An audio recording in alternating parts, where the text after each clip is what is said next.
Welcome to Limitless, How to Crush It in Commercial Real Estate, the show that gets you inside access to how some of retail real estate's most successful leaders went from your average Joe Schmo to the CEO. I'm your host, Aaron Zucker. Today's guest needs no introduction. Beth Azor is everywhere, all the time, rocking the hell out of a red suit and making sure she is maximizing every second of her day, which is a huge reason why she went from being a junior leasing agent at Terra Nova to becoming the president in what seemed like no time. Usually that would warrant a guest spot within itself on my show. But what Beth went on to do from there is ultimately what will make her a legend in this business. Without further ado, here's Beth's story.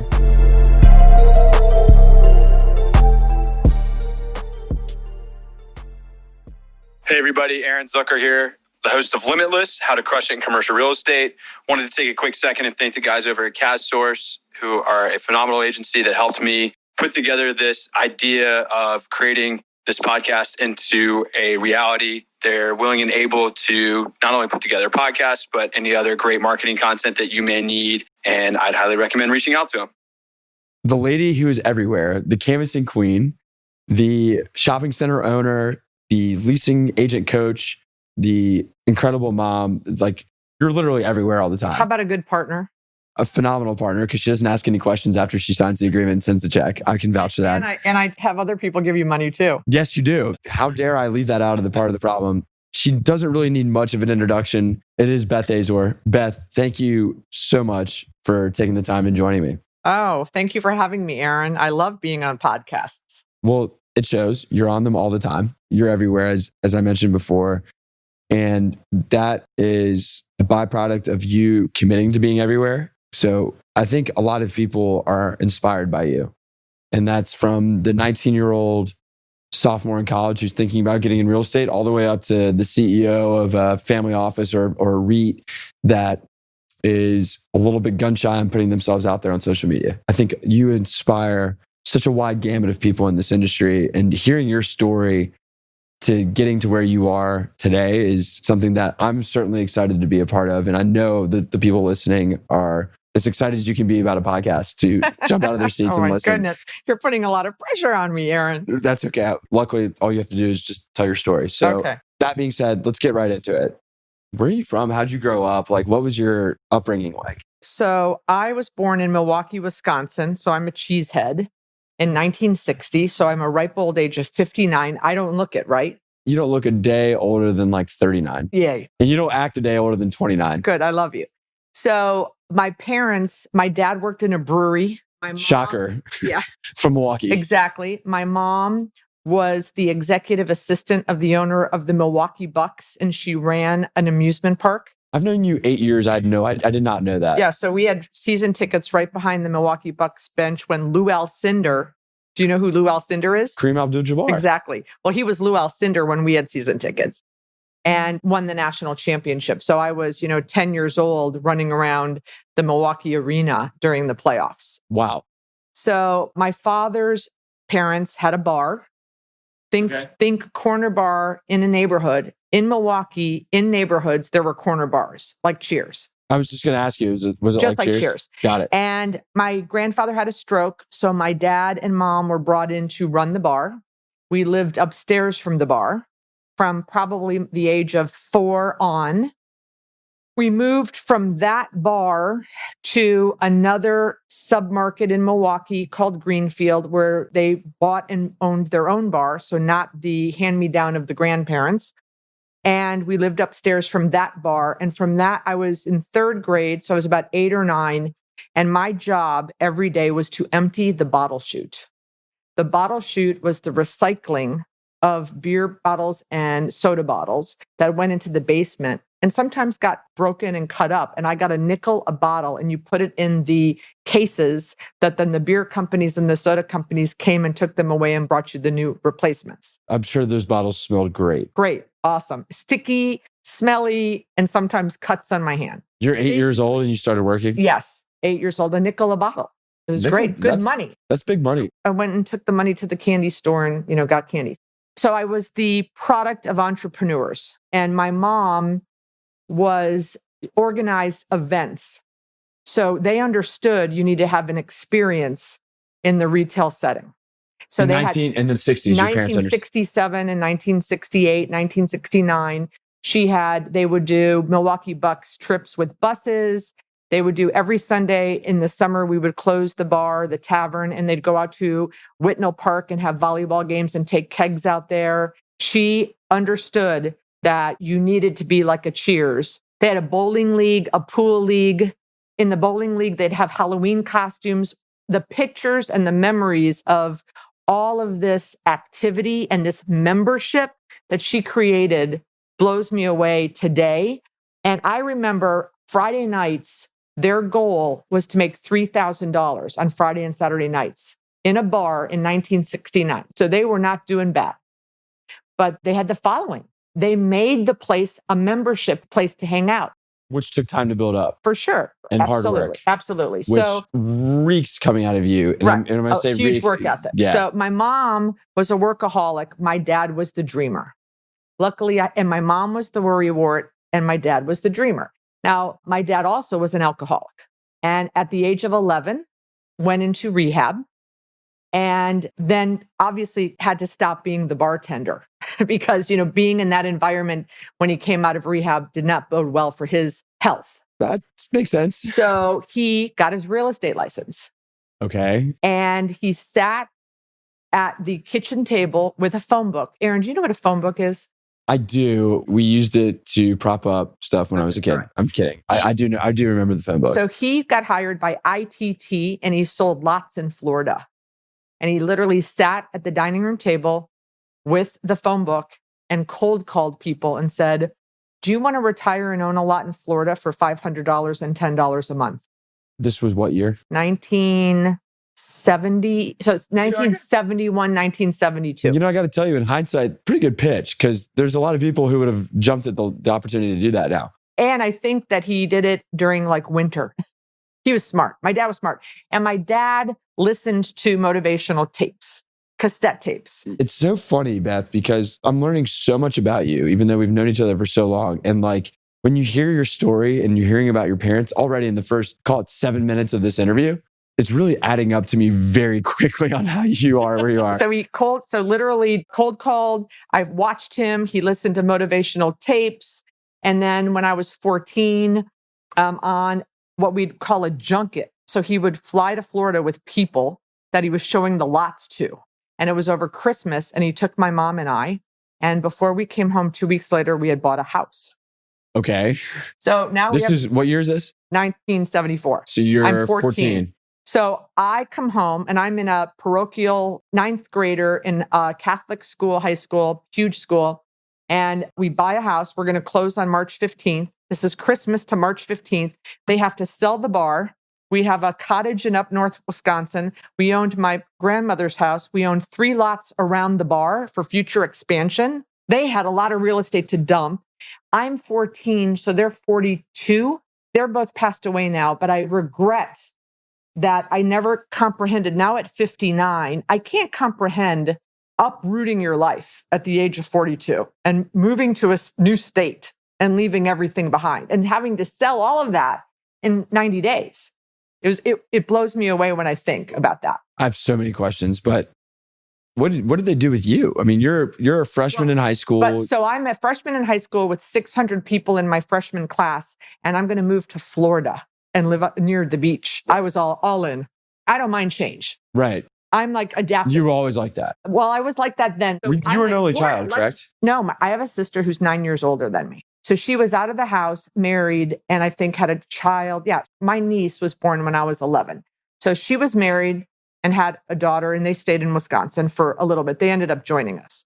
So I moved to Florida, 14 years old, in April 1st, started in 9th grade in a new school, public school, for the first time in my life. With a month left. With 2 months 2 months left. But my parents said, you need to go and start school so you can meet people. Oh, really? And I'm like, yeah, let's go. I remember the first day. Very Beth-like of you. Well, I remember the first day they put me in a home economics class, which in Wisconsin, I was in all college prep classes. So now I'm in this home ec class. Which I'm sure you just took loving to. I was just sitting there. They had to stick me in some classes. And the purpose was not the education. The purpose was the networking, right? And I'm sitting in the class and the teacher says, we're going to talk about childcare today. You know, some of you in the class are mothers. And I laughed out loud, 9th grade. And there were 2 young girls in the room that were mothers.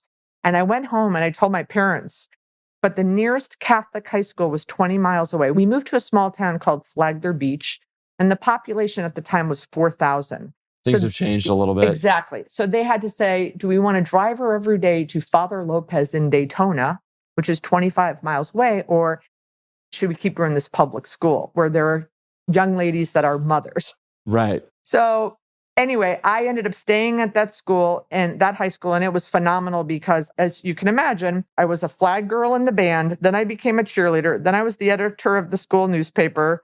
You know, I was very involved in the high school. And I remember sitting in the cafeteria one day and the softball coach walks in and goes, "Did you play softball?" I go, "Well, I never had." He goes, "Well, you look good. I think you can do it. Come out." And then I became the start pitcher. Everyone did everything because there was such a small amount of people. So you could be a big fish in a small pond there, which really, really helped me. Because I was one of 600 in Wisconsin. I just could really perform. The competition wasn't that right. great. No, and there's something to be said for trying everything and being a big fish in a small pond. I get that. That makes sense. So graduate high school, I wanted to be a Florida Gator. I can't even believe my ears right now. Because that was what everyone wanted to be when you lived in Flagler, because Gainesville was close. Right. Yeah, you're not far. I really didn't know anything about Florida State, and everyone applied to both back then, and everyone got into both back then. The Gators sent me a letter and said, "Dear Beth, congratulations, you're a Gator, but you need to start in June." I'm like, oh my God, I was going to work all summer. I had 2 jobs lined up. I know that shocks you too. And the next day I got the letter from Florida State that said, "Congratulations, you're a Seminole. See you in September." And I became a Seminole. And that's how you decided to go to Yes. Florida State? No visits, no, oh, they have the major that I'm interested in. Or, I really feel like the culture of the school is better. It's based on the start date. Yeah. Love that. Okay. So always worked. I was the babysitter. I cleaned hair salons. I cleaned motel rooms. I worked always, always, always, made money, loved making money, loved having the independence of making money. Did you do anything entrepreneurial? Like, did you flip anything? Like Kevin Cush was flipping cars in high school, I learned yesterday. No, I just always worked. I never really wanted to be the entrepreneur. I never really wanted to be the boss. I was always just very happy doing a good job and making money and always working really hard. I worked at a hotel. I was the front desk clerk. I did banquets on the weekends when they needed me. This is while you were in college? In high school and then college. So in high school, we had a Sheraton hotel nearby. By now, my sister has moved down. She's working at the Sheraton. I get a job at the Sheraton. And I go to Florida State. And every Christmas holiday and summer, I'm working at the Sheraton. Like I come home for Christmas and they put me on the schedule for 2 weeks.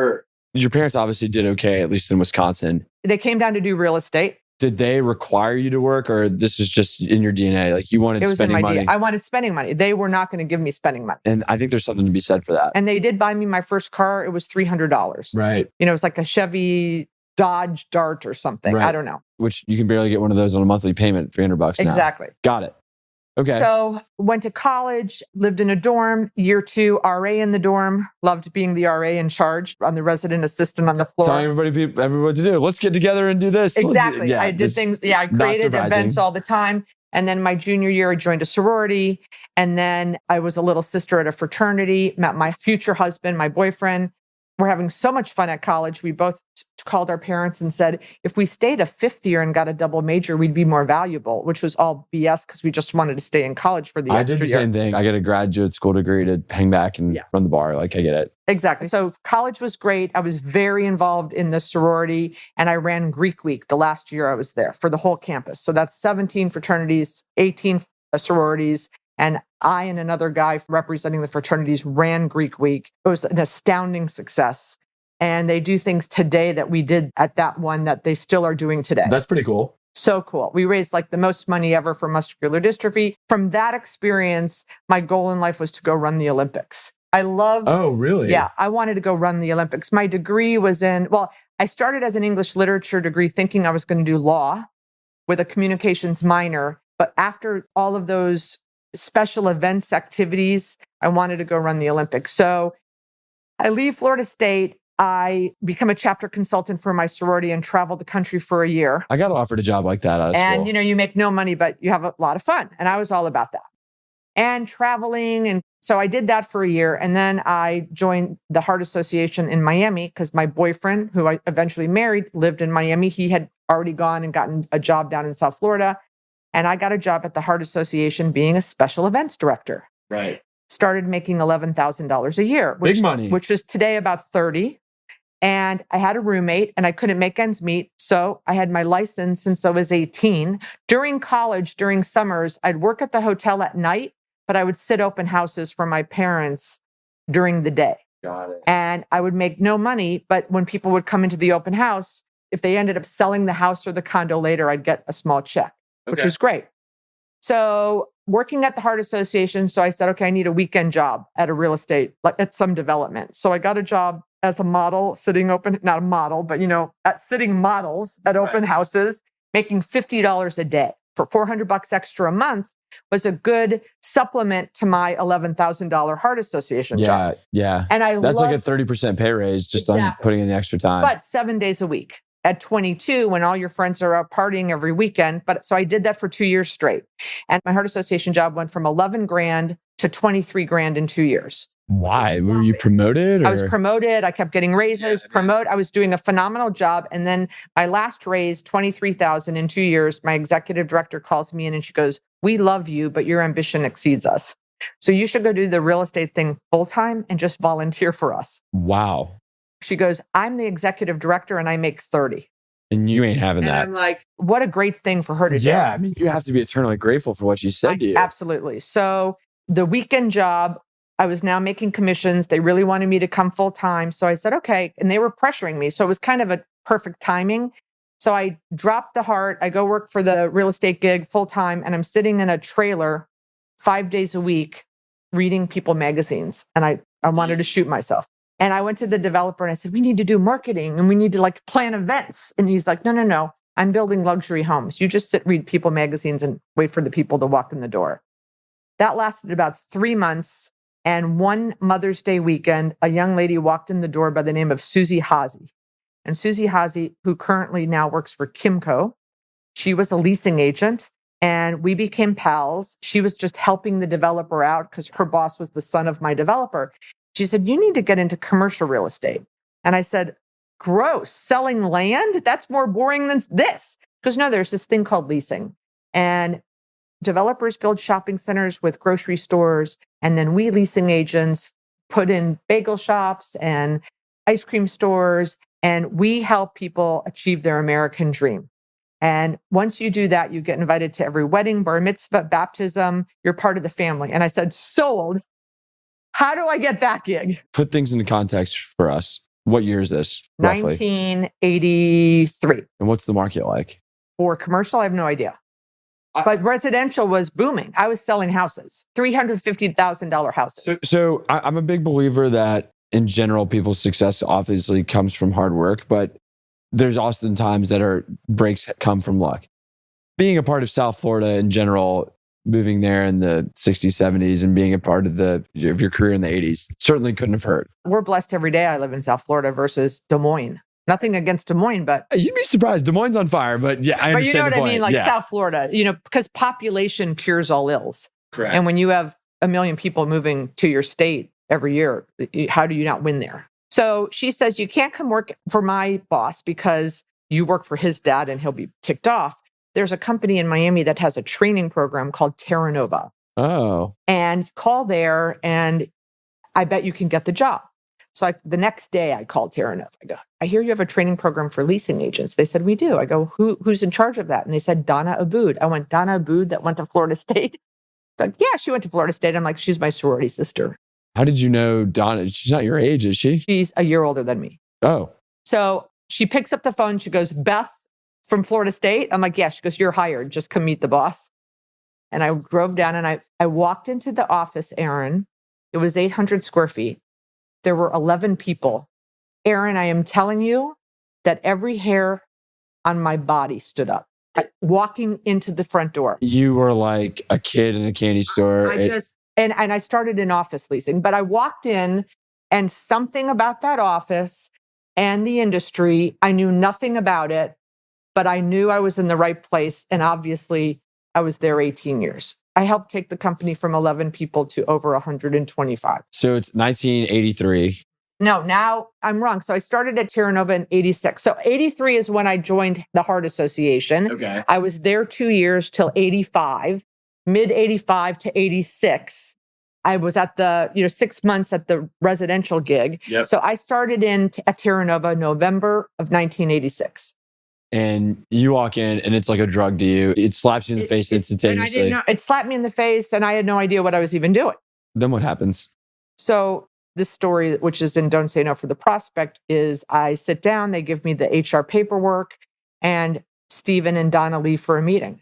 I'm like, it's 9:30 and I don't know what to do. So Donna is your boss. She's my trainer and my boss, and she leaves. And Stephen, just to put this into context for our listeners, is the owner of She's Terranova. the owner, Stephen Battelle. So they leave and they said, we'll be back.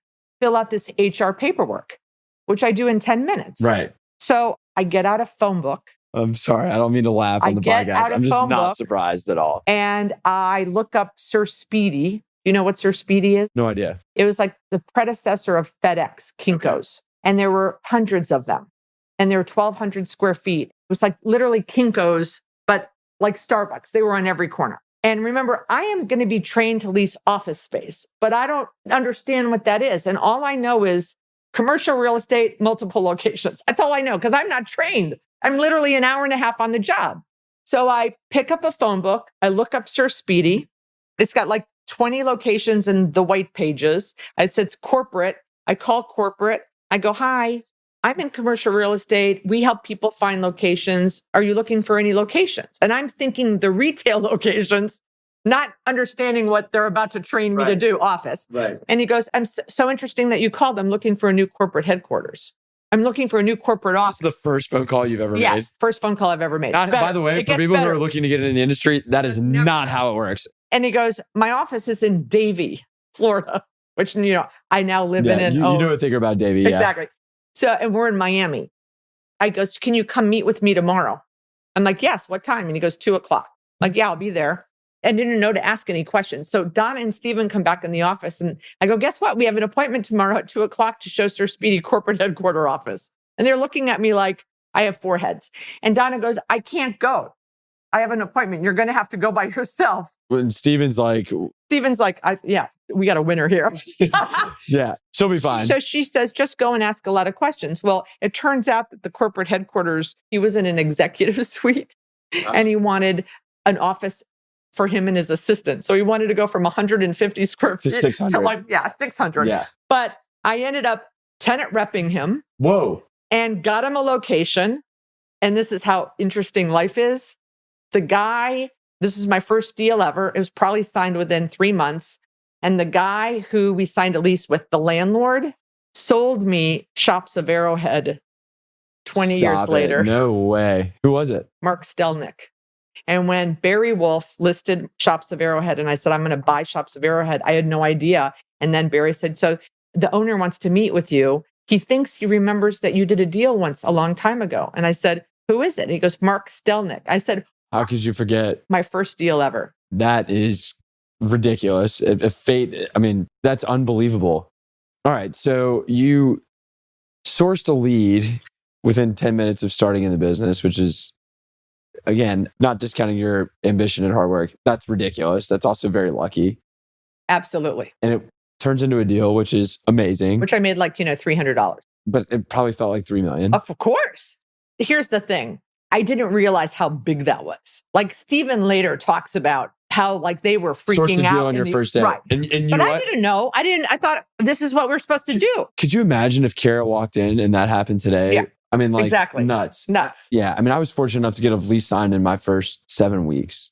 I was like, yeah, let's go. Like, this is normal. And, exactly. And like, it's not. How about like the phone book and then the dad with the phone book, There's an unbelievable lesson to be told from that. Like the fact that you just picked up the phone and started calling, like you didn't ask, ooh, how do I do this or how should I do this? Which may have been a wise thing to do, but they left you and you wanted to be productive. You wanted to create value. And so doing that from 10 minutes into the business and still doing that to today is awesome. It's an inspirational story and doesn't shock me one bit for anybody that knows you out there. So you make an office deal. Then what happens? So now they're going to train me in office, and it's me and 3 other people, and we get trained by Donna. She was a wonderful trainer. We had to read leases. Back then, the office market was, if you signed 3,000 or 4,000 square feet in the office market in a high-rise tower, you got a year to 18 months free. That was the market. Whoa. Why? A year. Why? That was the market. I guess Was it it was overdeveloped? oversupply and under demand, right? Yeah, that's only. And so she taught us about market studies, and that was our job a lot. And office buildings had these networking events every night of the week. And this is one of the marketing messages I learned. If we walked into one of those networking events with 5 people, people thought that there were 10 of us. Like, go in mass. And then I learned and further emphasized it when I was at Terra Nova. If you're all wearing the same thing, if you're all wearing red, or if you're all wearing camouflage, or if you're all wearing green, you look double and triple the size you are as a team. Crec does that. Well, right. Guess where Crec got it from? 80% of the Crec employees used to be Terra Nova employees. There you go. To put the context, Crec is a very strong, I'm going to call them boutiques. And now they're Colliers. Right. Yeah, which was a brokerage firm down in South Florida, multi-asset class retail office that was recently bought by Colliers, which Colliers doesn't just run around and buy anybody. So it's interesting. And the fact that I even thought about that shows the power associated with that. And Beth has carried that into her business today. I've never seen her at a conference not wearing red. Right. So I learned in office. I got my first office building. They were training 4 of us. I was the first one to get my own listing. And then 3 months in, I thought office leasing was the most boring thing ever. But I canvassed. I was doing deals. The office building it was a third-party listing, the guy gets foreclosed on. And literally, I get a call, you got to get out of the building. Like, it was bizarre. So I'm back in the main headquarters because I was on site at that office building. And I hear Stephen and Donna trying to hire a retail leasing agent for a property in Boynton Beach, which was about 45 minutes from our office. They wanted to third-party it out? Did Terra Nova own the site? Or? No, we didn't. We only owned at that point one deal. We did all third party. Okay. All of the office buildings we did were third party. He owned part of a big retail center in Miami, 350,000 square feet, and he owned a couple of small office parks, but that was about it. But back then, the savings and loan industry had crashed. There was an organization called FADA, FADA, which was like the Federal Asset Disposition Corporation, which then became the RTC, and we became a service provider of choice. So every time they foreclosed on a property, we would get the call. Nice. And it was great. And so we had this property in Boynton Beach. It was a brand new 200,000 square foot Winn-Dixie, hadn't even opened, the first Winn-Dixie marketplace. And Steven's trying to find a leasing agent to lease it. And they're interviewing people and they can't find anyone that they like.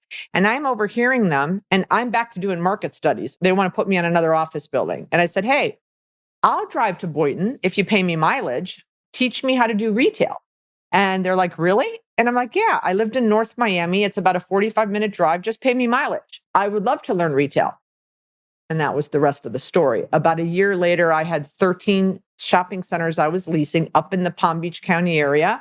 And then I grew through the company. I became the leasing, director of leasing. I started hiring other leasing people, and then, eventually became the president of the company. So you've had massive success very quickly in the brokerage world with Terra Nova, but it can't all be smooth sailing. There has to be one really good embarrassing story along the way. Is that a tee up right there? It is. It is. I've gotten that from everybody, but what I love about you is you're so forthcoming and that you're willing to share your failures with others to help them learn. And so I'm interested to see which one you pick. So, well, this is the famous one. This is 2 years into that Boynton Beach listing.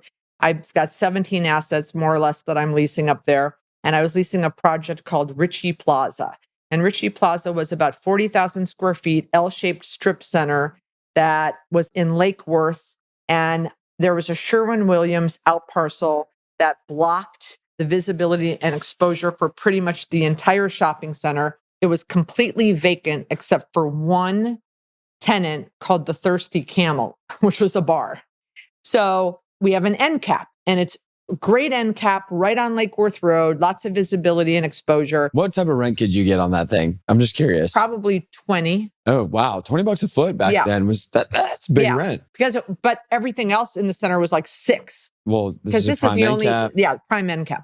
So I get a call one day on a guy and this is now 87, 88. And he's on a cell phone. And no one had cell phones, but it was a crackling. So that's the first alarm that you probably should have. Absolutely. First alarm. First hint. I see the stress in your face. It still bothers you today. Arrogant. And I could hear that he's on a cell phone and he's like, hi, I'm calling about your end cap at Ritchie Plaza. I'm like, awesome. What do you do? And he goes, well, I'm going to start a new chain and it's going to be video store. He said chain.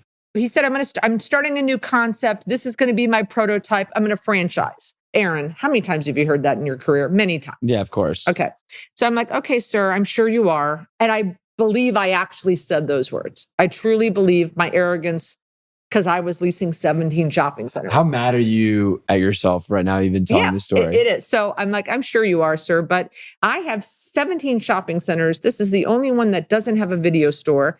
And all the other ones are 1,200 square feet. So I don't know, this space is 6,000 square feet. He goes, yeah, I want 6,000 square feet. I go, what are you going to do in 6,000 square feet?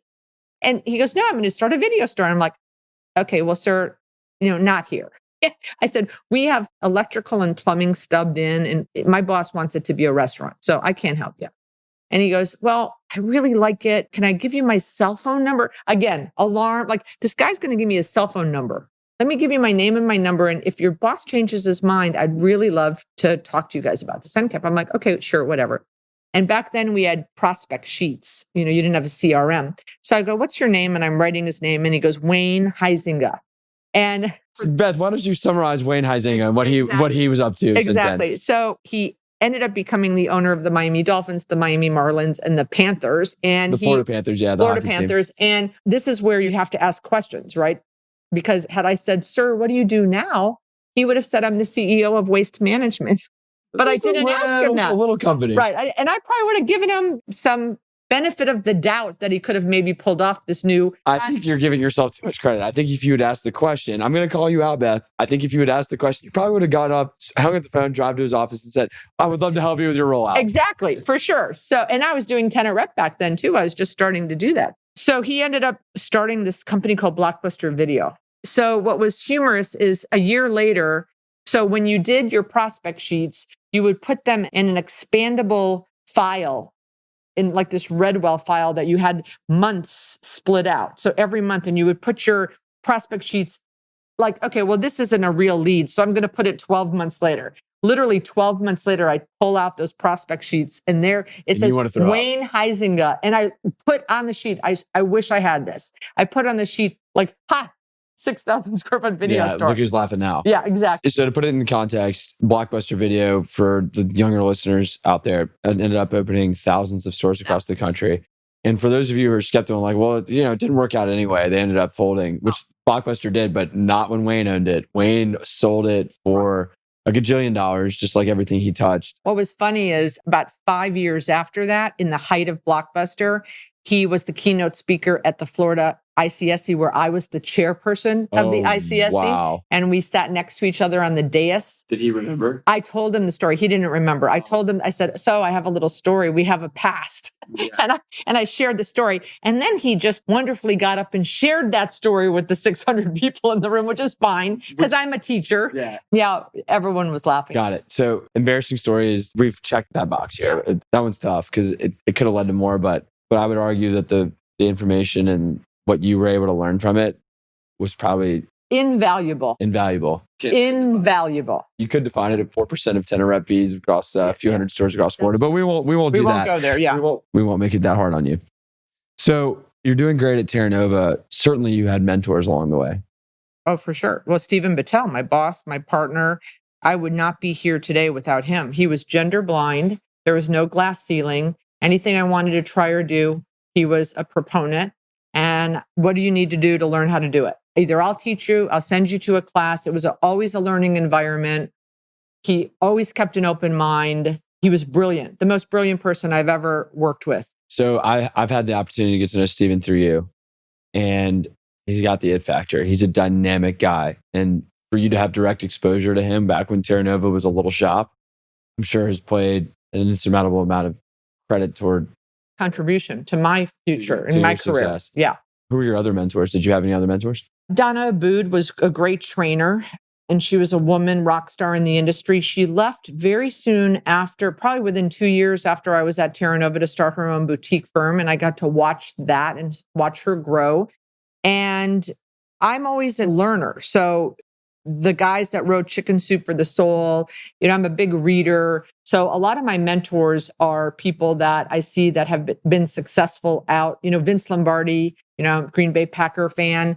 So my husband, we're not married anymore, but my husband was very ambitious and I looked up to him as a mentor. He was very smart, a CPA, a big numbers guy. You're a mentor of mine. I remember that's crazy to hear. I remember sitting in Park City at the Phillips Edison retreat and you just asking questions. And I thought, this guy's 24 years old or however. I was inspired by your quest or hunger or thirst for learning. Yeah. So I try to learn from everyone. I'm humbled that you, first of all, remember that conversation at No Name Saloon in Park City. Right.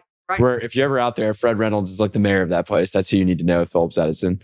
And it's so funny that you have that thought process to think of me as a mentor because I'm asking you questions on how to learn. But what you're doing with Zig is so inspirational. I was at Terra Nova for 18 years. I never really wanted to go open my own thing ever. I was very happy being an employee and a partner and the president. I didn't want to even be the president. He kept wanting me to be the president. The only reason I became the president was he got an opportunity with Lehman Brothers, who used to be a big player in our world. And they gave him $600 million to go buy gas stations around the country. Sure. And the only way that they'd give him that money is if he wasn't the president of Terra Nova. So he made me a deal to come in and be the president for 2 years. I ended up being the president for 6 years and I tripled the fee income of the business.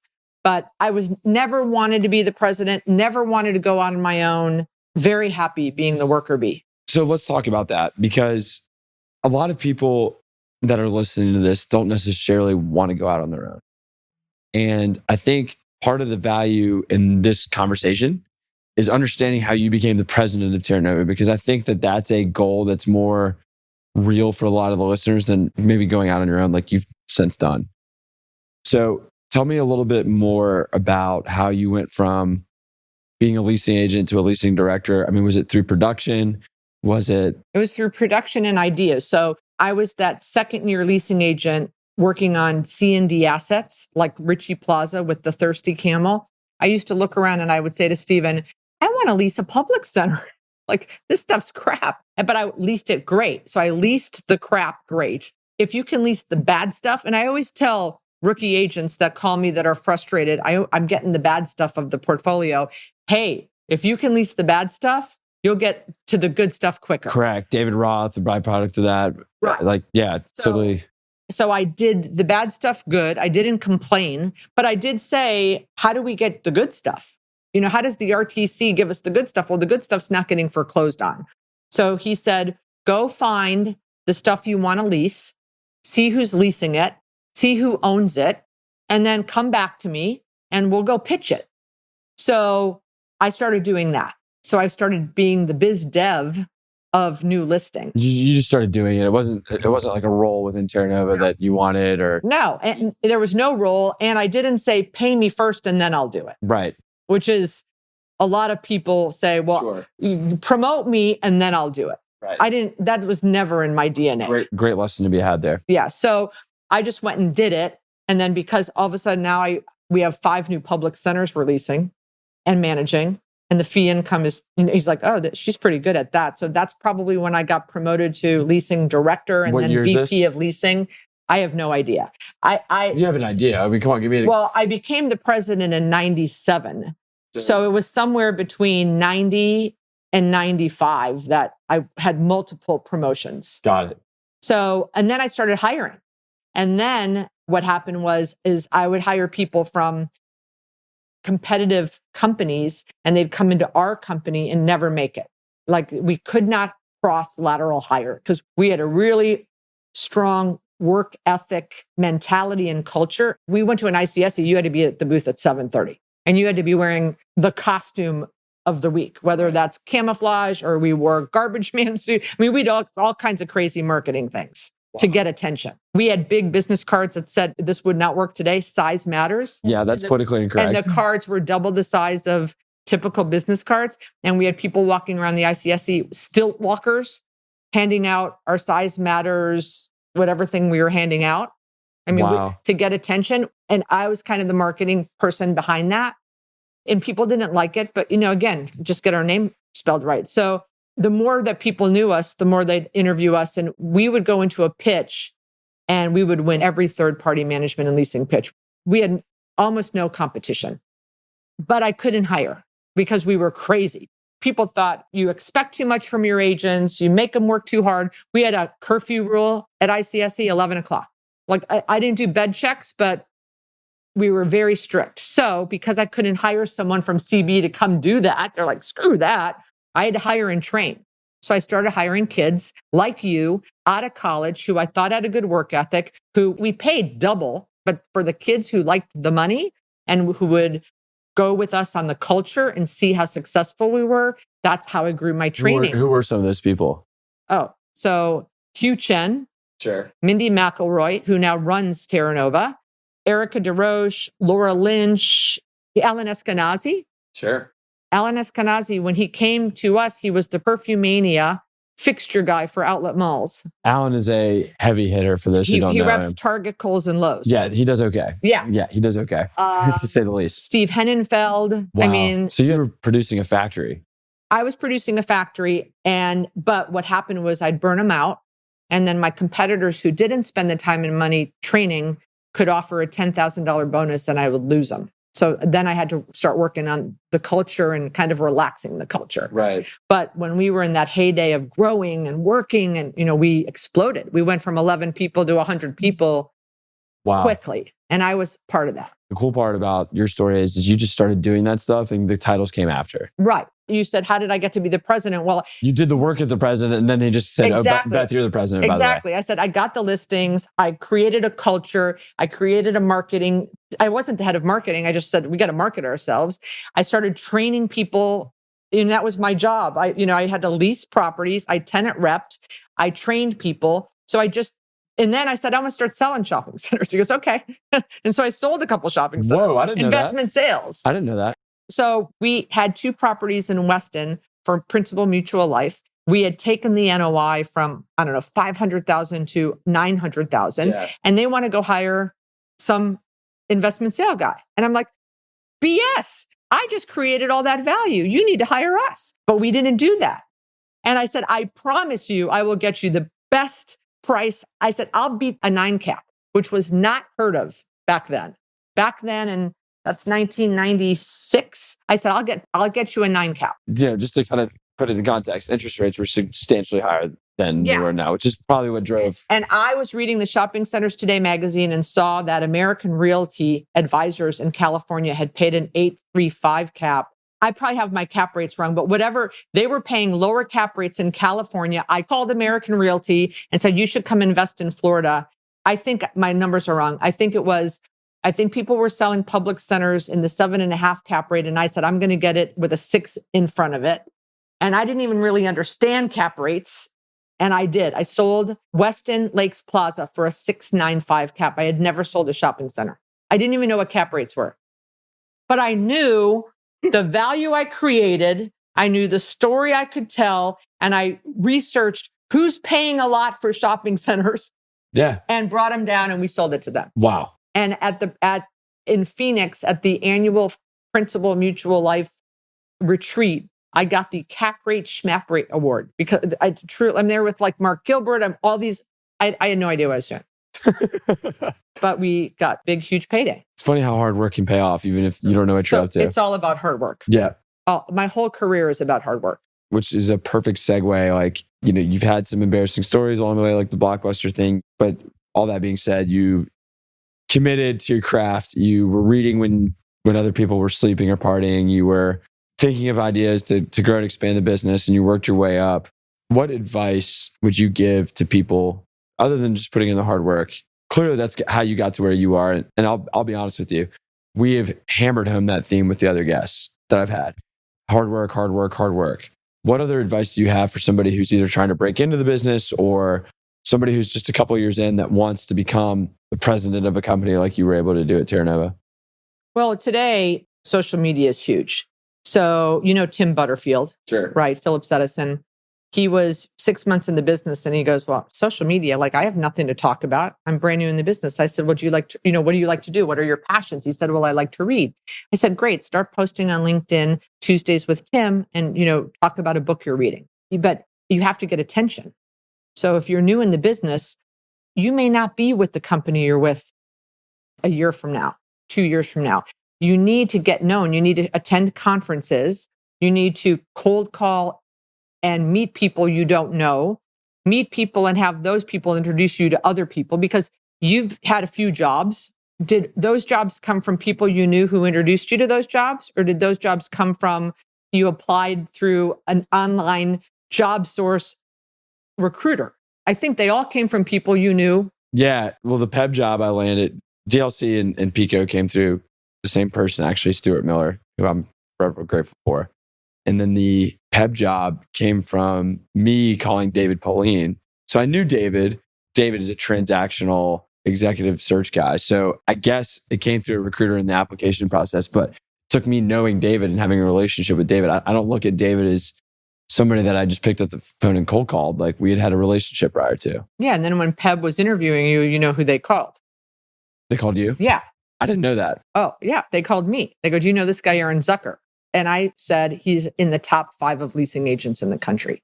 Well, thank you. I had no idea that you had a major role in helping. And I was always wondering why they took that chance on me. That probably had a lot to do with it. So I think it's important to expand your base. And again, when you're new, you did it. You can do a whole podcast on how you did it. When I was in Park City for Phillips Edison, there were probably 40 leasing agents there. But when I left Park City, I remembered one really well. The 22-year-old who just bludgeoned me with questions at the bar for like 40 minutes. Sorry about that. No, but the point is who did I remember the most when I left? So that's what young people can do.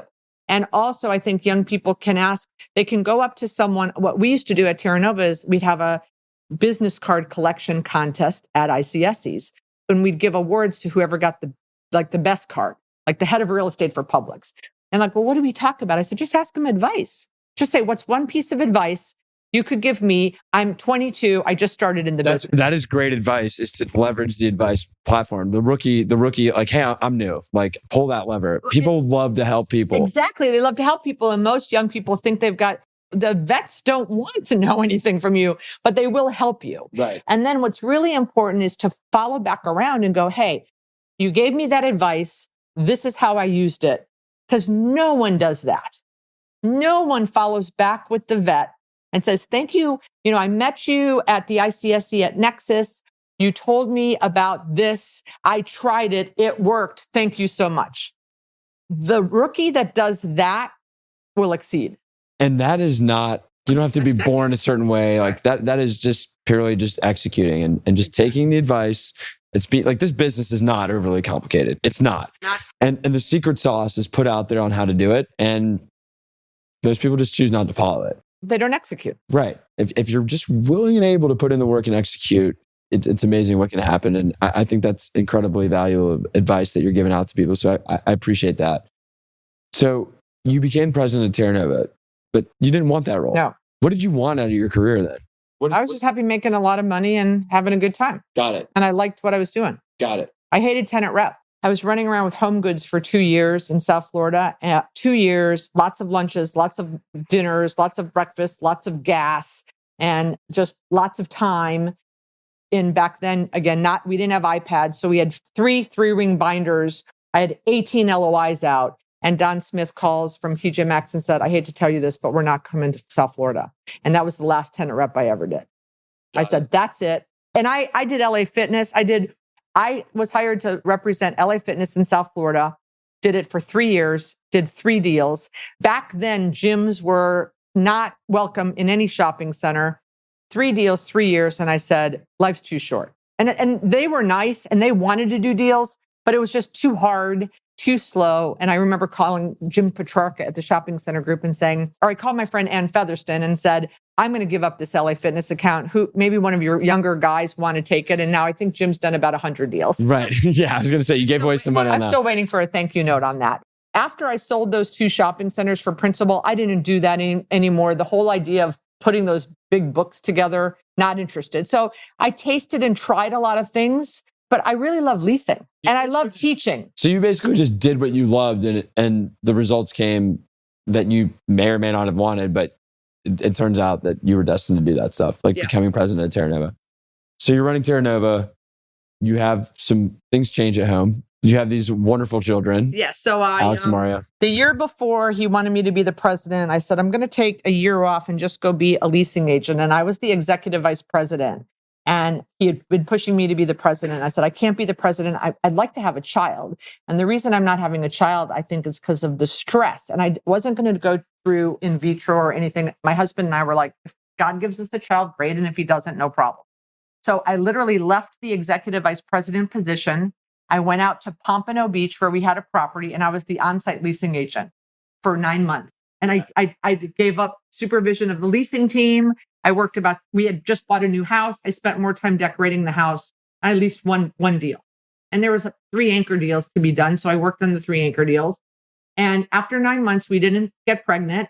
And Stephen said, okay, I really need you to come back and be the president. And if you do for 2 years, there's a huge payday. And I'm like, okay, we're not pregnant. We tried. I go back. I become the president. I didn't know how to read a financial statement. I was a glorified leasing agent. Me too. When I started Dick, even in 14 months, like I'm almost embarrassed at how little I knew about finance and how little I knew about construction. And it was a lot of lessons there too for another podcast. So I become the president in August of 97. And in November of 99, I found out I was pregnant. Okay. And I was 3 months pregnant when I found out. Oh, wow. I had no idea. Got it. My assistant. So we'll apologize to Alex now for the wine that you were drinking. My gosh. Actually, Pinehurst was the location where it all happened. We were on a golfing trip with an FSU. We went to Virginia and to North Carolina. And in the middle, we went to Pinehurst. And that's where we made that little baby, which was awesome. Alex. And so I got pregnant and then, yay, that was great. I loved being a mom. And then years later, I adopted Mario. Sure. And I think it's important to talk about Alex and Mario because Alex is the reason I left Terra Nova. That's where I'm going. So Alex was 4 and I'm divorced now. I divorced my husband when Alex was 1, unfortunately. And my nanny, I had a live-in full-time nanny and I would race home every night trying to see him. And I'd get home at 7:30, 8:30 o'clock, and he's asleep. Yeah. And so now he's like 3 years old. My mom passes away, and I just said, okay, I am now 43, and I have a son, and I'm a single mom. I need to do something else. I can't run a company with 125 people and work 80 hours a week. So it took me almost a year to negotiate, 6 months to get Stephen to let me go. And he was mad at me for probably 5 years after.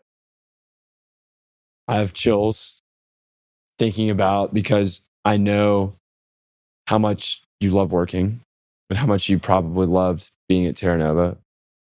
But I also know how much you love Alex and Mario. What was that time like? I mean, great. It was hard to make the decision, but I knew I had to make the decision. I knew I wanted to be a mom, and leaving was easy because I knew once I had made the decision that I'm going to put this piece of my world behind me. But it was hard. I mean, look, the Miami Herald called. I mean, it was a big deal in Miami when I resigned, right? It was a big deal. And he was mad. But Alex was the number one priority. Sure. Easy decision to make. I'm not questioning the difficulty of the decision. I had so much fun. I became a room mom, for his pre-K school class. I became the T-ball coach. So for 6 months, I just slept and was a good mom. I caught up on my sleep. And I went back to school because when I left Florida State, I left with 3 incompletes and did not get my degree. Whoa. Okay. I didn't know that. On my mother's deathbed, she said, please go back and get your degree. Oh, that's a good reason to go do it. So I did that also in the 2 years following Terra Nova. I'm going to ask you questions that you may or may not be comfortable answering, but what made Stephen so upset with you to make that decision? Because I betrayed him and I left him. I understand that, but you also had a child. Like, he certainly No, understood. but he said, I'll do anything. You can go to 20 hours a week. I was not capable of that, right? Got it. He said, you cannot, I'll come back and be the president. So that's why he was upset, was that he was willing to be flexible with you in any capacity, and you still, in his viewpoint, which is understandable, shut him out. Right. And I had helped him build the company. My middle name was Terranova. So he just felt betrayed. And for sure, I would not be here without what he did for my career. So I understand it. But I also knew that if I stayed, it might have worked for a month or two, but I would have been back working 80 hours a week. There's no way that I could have been in any other role there. It would have kept coming to me because I was a really great leader. So it would have been hard, even when you had to quit cold turkey. I had to quit cold turkey. And we hired Trish Blasi to take over from me. She was my successor. And the day before she started, I moved out of my corner office. I was there for 3 more weeks to help in the transition. I moved into a small cubicle so that she could have the corner office, so that people could, and they still didn't go to her. I had to get out of there so that everyone could have a clean slate. Yeah, I get that. You're friends with Steven today. I am. How did that relationship come back together? Just time? Did time heal the wound, or? Time healed the wound, but Mindy, it's not a secret. Mindy's sick. Mindy has Parkinson's disease, and she's the president of Terranova. And when she got sick, we all rallied around her, and I stepped up financially. He wanted to raise money for research, and I was in Spain when I heard, and I sent an anonymous donation, but he knew that it was me. And then he called me in Spain and said, could you do me a favor and not make it anonymous? Make it known, because the number that you donated, other people will step up stronger. And so I did that, even though I felt uncomfortable doing that. It's for the greater good, though. But it was for the greater good. And exactly that happened. More people stepped up at higher amounts. And I think he was grateful for that. And that turned the tide. That turmoil bonded you guys back together. Yeah. Got it. I can relate to having a relationship with somebody that owns the company and being so close to them. And it's a family office. I mean, Terranova is big, but it's still a family office in the sense that, and I know Steven feels that way about it. So the fact that you guys were able to mend your relationship is amazing to me, because I know how much you care about him. And I know he obviously thinks the absolute world of you. I'm going to totally shift gears here and get back to something that's not so heartfelt, if you will. How do you navigate your weaknesses? Oh, learning. One of my weaknesses currently is I'm developing a property. I need to learn more of what I'm doing. And I was on a roundtable yesterday. Yeah. Learning that. So I learn, but I also don't believe in spending a lot of time on that. I'm 59. So I want to really double down and triple down on my strengths and outsource and hire out for my weaknesses. Got it. But if I can be here and go sit at a round table and talk to a guy about development feasibility for 30 minutes and maybe learn one new thing, I'll do that, because that versus sitting at a table on social media. Sure. We've all come to the conclusion that you're doing okay at social media. I think so. Yeah, no, you're doing a phenomenal job. And if for whatever reason you don't follow Beth, I'd highly recommend doing so. So we'll kind of wrap up with a few more rapid fire questions, because I know you got to go. What's the one book that changed your life? God, there's so many, but I think, I have the book club, and the number one book in the book club was Never Split the Difference by Chris Voss. First one, wasn't it? No, it wasn't the first one. Definitely wasn't. But it is. I feel like that was the first book of book club. Well, there was a book club years before. Oh, well, so, what do I know? That was an amazing book. And to this day, people stop me and say what an amazing book that was. So the whole line in that book where you have a prospect, then they go radio silent, and you text them or email them and say, dead. Yeah. So I'm assuming we should move on from this, right? Because you're not interested anymore. That has turned more deals for me. Really? Yeah. And when someone recommended the book, I thought, I'm really good at negotiation. Like, Never Split the Difference, a book on negotiations. What am I going to learn? And it blew me away. Like, I remember posting on social on page 6. I was like, this is amazing. Yeah. I had learned like 5 things on page 6. Right. It is a great book. I read it. Great obviously book. As a part of your book club, which people keep asking me to do that book again. Seriously? That's how strong. Wow. Yeah. Wow. Okay. So that's a good one. Read Chris Voss's book, Never Split the Difference.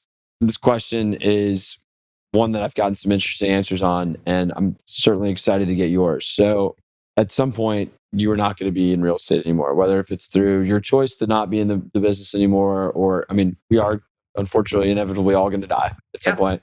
Hopefully for us, it's not for a long, long, long time, but you are going to move on from this business either by choice or by nature. And ICSC is going to write an article saying legendary advisor, trainee, shopping center owner, Beth Azor is no longer in the business for whatever reason. Look, I know your morals. You're obviously a great person and you want your family to remember you a certain way. How do you want this industry to remember you? What do you want your commercial real estate legacy to be like?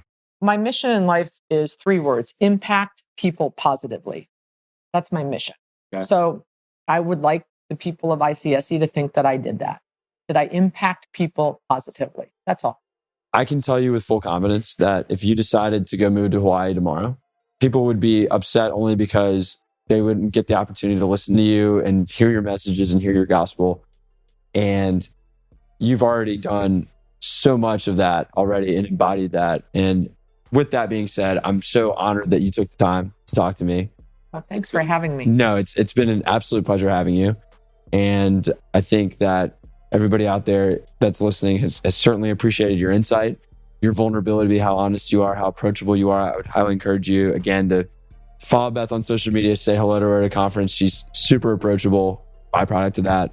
And I just can't tell you how humbled I am. And thank you for joining. Thank you, Aaron. And thanks. Keep bringing me deals to invest in. If you haven't talked to Aaron about his investments, you should. I'm excited to be his partner. And I look forward to him bringing me deals when I am in Hawaii. And I'm not doing this anymore. There you go. I'll slip you your check later on for the plug. Thank you. There you go. I appreciate thank you guys for having me. Yep. Thanks, Beth. Thanks for listening to Limitless.